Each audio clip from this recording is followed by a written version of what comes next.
Spalio 20. Būkite tad gudrūs kaip žalčiai ir neklastingi kaip karveliai. Mato Evangelija 10 skyrius 16 eilutė. O kad visi brangus Viešpaties vaikai galėtų suprasti išminties vertę, jiems stengiantis tarnauti tiesai.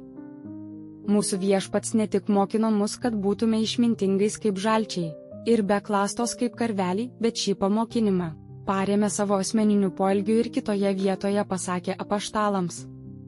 Dar daug ką aš turiu jums sakyti, tačiau dabar jūs to negalite pakelti. Turėtume taip pat žinoti, kad yra tinkamas ir netinkamas laikas skelbiant tam tikras tiesas, ir kad yra protingi ir neprotingi skelbimo būdai. Neužtenka to, kad nesakome netiesos, neužtenka to, kad sakome tiesą.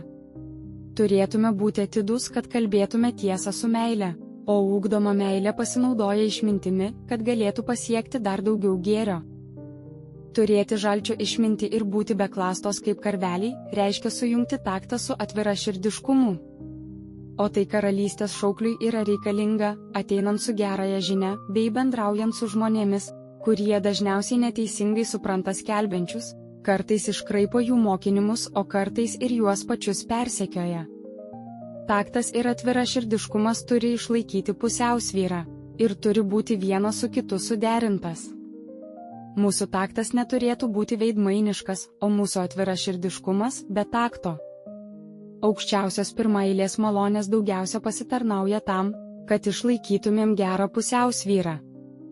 Viso to gera pasekmė yra bažnyčios surinkimas ir ugdymas, liudijimas pasauliui ir bendradarbiavimas, griaunant šėtono imperiją su minimalia opozicija.